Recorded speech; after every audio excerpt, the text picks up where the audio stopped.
Você desperta em mim os instintos mais primitivos. Você já ouviu essa frase? Ela foi dita pelo deputado Roberto Jefferson em 2005, já tem 15 anos, no momento em que o país começou uma nova prática no enfrentamento da corrupção.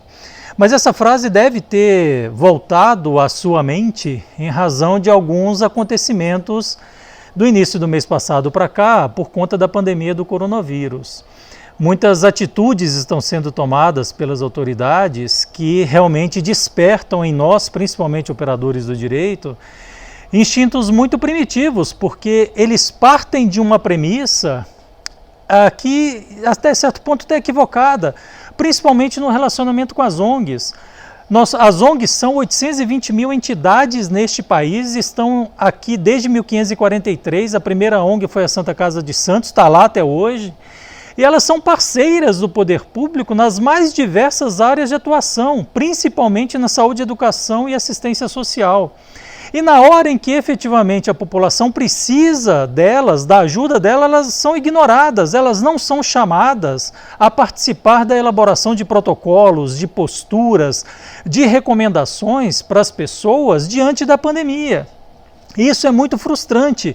Eu acho que as entidades representativas de outras entidades, ao voltarem em situação normal, elas deverão repensar a forma de relacionamento com o poder público, porque de nada adianta, na época em que está tudo bem, você ser parceiro, ser reconhecido, e na hora do vamos ver, você ser tido como alguém que às vezes até luta contra. É o que parece quando autoridades vão até hospitais, saqueiam os hospitais, levam seus respiradores, bloqueiam as suas UTIs, com desconfiança das entidades privadas, parece que elas não servem para a hora em que a população está mais necessitada, na hora em que acontece algo do naipe da pandemia.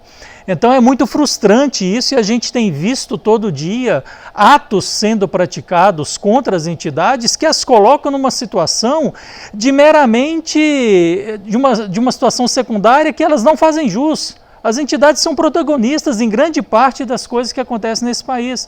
Mais da metade da população brasileira, 54% da população, é atendida em hospitais privados, porque não tem hospital público.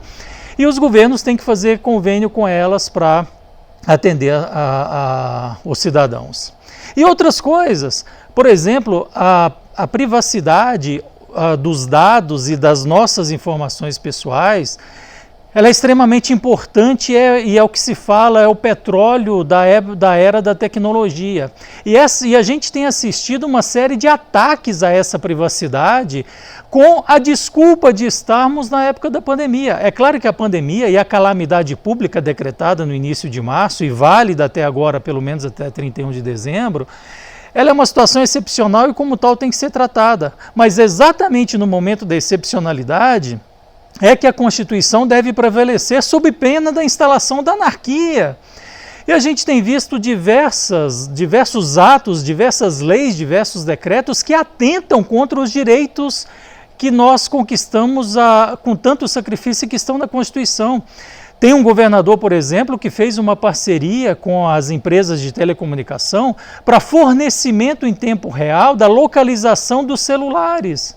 É verdade que a população brasileira não é a mais obediente das questões relativas ao coronavírus e da questão de isolamento. Mas talvez não seja por conta disso que você tenha que quebrar o limite e a privacidade das pessoas e passar a fiscalizá-las em tempo real por monitoramento via celular. É claro que há argumentos bons para ambos os lados. É fácil defender a monitorização das pessoas, como também é fácil não defender por conta da cidadania. E tem uma medida provisória de anteontem, hoje é domingo, dia 19 de abril, anteontem, medida provisória 954, que formalizou a parceria das entidades privadas de telecomunicação com o IBGE para efeito de colhimento de informações ou de coleta de informações. Os nossos nomes, endereços, etc., deverão ser fornecidos para o IBGE durante o tempo da pandemia para que nós sejamos monitorados de alguma forma. Enfim, Há várias situações que precisam ser pensadas e repensadas e melhor discutidas para que a gente enfrente com um pouco mais de tranquilidade e sabedoria esse momento, e isso não está acontecendo. As entidades, as pessoas, os cidadãos, nós operadores do direito, talvez tenhamos que ser mais incisivos perante esses governos malucos que, ao invés de atender a população, ao invés de trazer segurança para todos nós, ficam batendo cabeça e polarizando uma situação que não deve ser polarizada num claro desserviço a todos nós enquanto cidadãos. Meu nome é Josenir Teixeira, eu sou consultor na área do direito setor, sou consultor jurídico na área do terceiro setor e da saúde. Se você gostou dessas opiniões ou se você não gostou delas, critique aqui nos comentários, compartilhe com quem você acha que tenha a contribuir e de repente a gente se encontra num outro momento para continuarmos a conversar sobre isso. Um grande abraço a você.